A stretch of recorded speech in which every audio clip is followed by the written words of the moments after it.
Hello viewers, welcome to filmi craft. நான் உங்கள் அருண். இந்த எபிசோட நான் பார்க்க போகிறது கருப்பு. இந்த படத்துடைய கதை என்ன அப்படின்னு கேட்டிங்கன்னா, கேரளாவிலிருந்து சென்னைக்கு ஒரு அப்பாவும் பொண்ணும் ட்ரெயினில் வந்து இறங்குறாங்க. அந்த பொண்ணுக்கு கூடிய விரைவில் ஒரு சர்ஜரி இருக்குது. அதுக்காக ஒரு 60 பவுன் நகையும் பையில் எடுத்துக்கிட்டு இவங்க சென்னை வந்து இறங்குறாங்க. சென்னையில் வந்து இறங்கின உடனே 2 திருட்டு பசங்க அந்த பையை திருடிட்டு போயிடுறாங்க. இப்போ பையோட சேர்ந்து கொண்டு வந்த நகையும் போயிருச்சு அப்படிங்கிறதுக்காக நகையை கண்டுபிடிச்சி கொடுங்கன்னு போலீஸ் ஸ்டேஷனில் போய் ஒரு கம்ப்ளைண்ட்டை ஃபைல் பண்ணுறாங்க. போலீஸை பொறுத்தளவுக்கு ஆளெல்லாம் பிடிச்சாச்சு, நகையெல்லாம் பிடிச்சாச்சு. ஆனால் அந்த நகையை டைரெக்டாக உங்ககிட்ட இங்கே நாங்கள் ஒப்படைக்க முடியாது, நீங்கள் கோர்ட்டில் போய் இந்த நகையை வாங்கிக்கங்க அப்படின்னு சொல்லி இவங்க 2 பேர்த்த கோர்ட்டுக்கு போக சொல்லுது போலீஸ் டிபார்ட்மெண்ட்டு. இப்போ இதுக்கப்புறம் இந்த கதையில் என்னதான் நடந்தது, இதுதான் இந்த படத்துடைய மொத்த கதையை. இந்த படத்தை பொறுத்தளவுக்கு ஆர்ஜே பாலாஜி அண்ட் டீம் எல்லாரும் சேர்ந்து எழுதி இதை ஆர்ஜே பாலாஜி தனியாக இயக்கியிருக்காப்புல. சூர்யா ஃபேன்ஸுக்கு இந்த படம் மிகப்பெரிய பிரியாணி விருந்தாக இருக்கும் அப்படின்னு தான் நான் சொல்லுவேன். ரொம்ப நாளாக சூர்யா படத்துக்காக காத்துக்கிட்டு இருக்காங்க. நிச்சயமாக அவங்கள பெரிய அளவில் திருப்திப்படுத்த போகிற ஒரு படமோ அப்படிங்கிற மாதிரி தான் இந்த படம் எனக்கு பார்த்து முடியும் போது தோணுச்சு.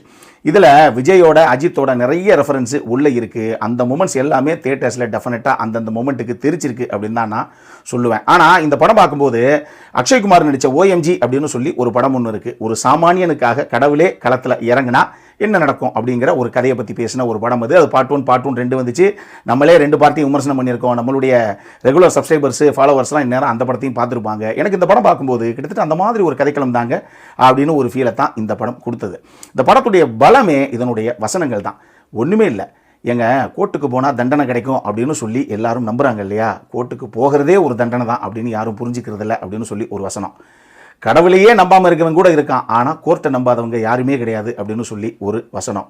நேர்மை அப்படிங்கிறதே ஒரு அடிக்ஷன் தாங்க, ஏன்னா அது பழகிருச்சு அப்படின்னா ரொம்ப பிடிச்சி போயிடும் அப்படின்னு சொல்லி ஒரு வசனம். இந்த மாதிரி படத்தில் அங்கங்கே அந்த காட்சி அடுத்த கட்டத்துக்கு எலிவேட் பண்ணிட்டு போகிற அளவுக்கு நிறைய வசனங்கள், எக்கச்சக்கமான வசனங்கள் பவர்ஃபுல்லாக பிளேஸ் பண்ணப்பட்டிருக்கு.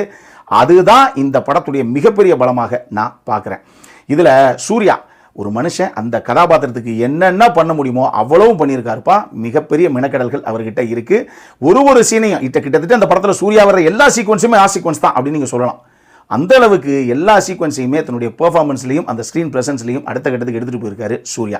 அவருக்கு அடுத்து ஆர்ஜே பாலாஜியுடைய கதாபாத்திரத்தை தான் நீங்கள் குறிப்பிடணும். ஆக்சுவலி அவருடைய கதாபாத்திரத்தை பொறுத்தளவுக்கு ஏங்க இந்த கேரக்டர் ஆர்ஜே பாலாஜி தான் பண்ணணும்னு என்ன இருக்குது அப்படிங்கிற மாதிரி எனக்கு ஃபர்ஸ்ட் ஆஃப் முடிகிற வரைக்கும் தோணுச்சு. ஆனால் செகண்ட் ஆஃப் ஆரம்பிக்கும் போதே ரைட்டு சரியான காஸ்டிங் இல்லை அப்படிங்கிற மாதிரியே எனக்கு தோணுச்சு. ஏன்னா அது ஆர்ஜே பாலாஜிக்குனே எழுதப்பட்ட ஒரு கேரக்டர் மாதிரியே இருக்கும்.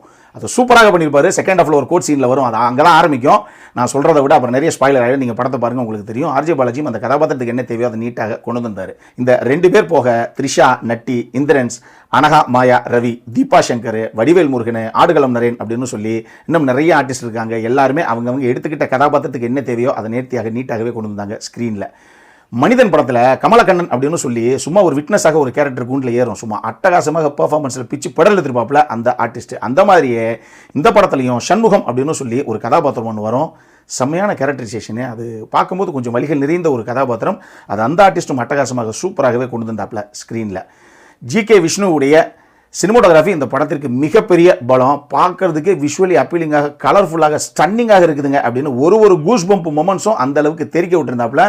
விஷுவலி ஸ்டன்னிங்காக இருந்தது அவருடைய சினிமோட்டோகிராஃபி. சரி, இதெல்லாம் ஒரு பக்கம் இருக்கட்டும். இந்த படத்துடைய பிரச்சனை என்ன அப்படின்னு கேட்டிங்கன்னா, இந்த படத்துடைய ஃபர்ஸ்ட் ஹாஃபை கம்ப்ளீட்லி எமோஷனலாகவும், செகண்ட் ஹாஃபை ஒரு பக்கம் ஆக்ஷன் இன்னொரு பக்கம் ஃபன்னாக எடுத்துகிட்டு போகலாம் அப்படிங்கிற மாதிரி ஆர்ஜே பாலாஜி ட்ரை பண்ணியிருக்காப்புல. இந்த ஃபர்ஸ்ட் ஹாஃப் இருக்குது பாருங்கள், நீங்கள் பெண் பிள்ளைகளை பெற்ற அப்பாக்களாக இருந்தீங்க அப்படின்னா கண்டிப்பாக ஒரு சொட்டு கண்ணீராது உங்கள் கண்ணில் நிற்கும். அந்த மாதிரி பயங்கர எமோஷனல் கனெக்ட் கொடுத்து அட்டகாசமாக பண்ணியிருந்தாங்க. அந்த படத்துடைய ஃபர்ஸ்ட் ஹாஃபை செம்மையாக இருந்தது. வேறு செகண்ட் ஹாஃபை பொறுத்தளவுக்கு இவங்க எடுத்துக்கிட்ட ஒரு சில சினிமாட்டிக் லிபர்ட்டி, இந்த மாதிரி ஒரு சில விஷயங்களால் நல்லா தான் இருக்குது, ஆனால் ஃபர்ஸ்ட் ஹாஃபுக்கு சொல்ல முடியல அப்படிங்கிற மாதிரி ஒரு சம்பவம் நமக்கு தோணுது செகண்ட் ஹாஃபை மொத்தமாக படம் பார்த்து முடியும் போது.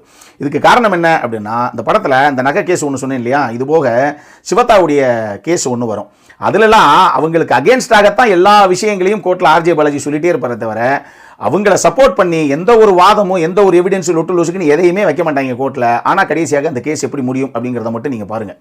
அதுலேயும் அந்த கடைசியாக கொடுக்கக்கூடிய தீர்ப்பை நட்டி கொடுத்துருந்தாரு அப்படின்னா அது பயங்கரமாக ஒட்டி இருக்கும். ஏன்னா சூர்யா யார் அப்படிங்கிறது நட்டி கதாபாத்திரத்துக்கு தெரியும், அதனால அது பயங்கரமாக ஒட்டியிருக்கும். அந்த பயந்து கொடுத்துட்டாயா அப்படின்னு. ஆனால் ஆடுகளம் நரேன் கதாபாத்திரம் அதை கொடுத்தது அப்படிங்கிறது எனக்கு என்னமோ அந்த சீன் பெருசாக ஒட்டவே இல்லை. இதுவும் உங்களுக்கு தோணலாம். இதுபோக இந்த படத்தில் நிறைய லாஜிக் மிஸ்டேக்ஸ் இருக்குது அப்படின்னு வச்சுக்கோங்களேன். சினிமாட்டிக் லிபர்ட்டி எடுத்து தான் இவங்க ஒரு சில விஷயங்கள்லாம் பண்ணியிருக்காங்க. ஒன்றுமே இல்லை, ஒரு ஜட்ஜு அவரை ஒருத்தன் குத்தி கொலை பண்ணிட்டு கடைசியாக அது ஒரு ஆக்சிடென்ட் மாதிரி செட்டப் பண்ணிட்டு போயிட்டான்னு வச்சுக்கோங்களேன். ஏன் போஸ்ட்மார்ட்டத்தில் தெரியாதா என்ன? அந்த சைடில் அவங்க பெருசாக எக்ஸ்ப்ளோர் பண்ணவே கிடையாது, அப்படியே விட்டுருங்க அப்படிங்கிற மாதிரி விட்டுட்டாங்க. நம்ம சாய் அபயங்கர் அவருடைய மியூசிக்கு ஆன் அண்ட் ஆஃப் ஆகத்தான் அந்த படத்துக்கு ஒர்க் அவுட் ஆகிருக்கு. செம்மையான மாசான ஒரு சில சீக்வன்ஸில் அட்டகாசமாக ஸ்கோர் பண்ணியிருக்காரு. பட் ஒரு சில இடங்கள் பெருசாக மியூசிக்கலி அந்த சீன் அடுத்த கட்டத்துக்கு எலிவேட் ஆகவே இல்லையோ அப்படிங்கிற மாதிரியே எனக்கு ஒரு ஃபீலு. ஒரு ஆவரேஜான பேக்ரவுண்ட் ஸ்கோரிங் தான் இந்த படத்துக்கு. பேக்ரவுண்ட் ஸ்கோரிங் மட்டும் தெரிச்சிருந்ததுன்னா இந்த படம் இன்னுமே கூட அடுத்த கட்டத்துக்கு செம்ம கூஸ்பம்பை கிளப்பி வேற லெவலுக்கு போயிருக்குமோங்கிற மாதிரியே எனக்கு ஒரு ஃபீல். அதே மாதிரி டப்பிங்லையும் லிப்சிங்க் இஷ்யூஸ் ஒரு சில இடங்கள்ல இருக்குது. உதாரணத்துக்கு செகண்ட் ஆஃப் ஆரம்பித்து அந்த கோட் சீக்வன்ஸில் த்ரிஷா பேசுகிற முதல் டைலாக்கே லிப் சிங்காக கிடையாது.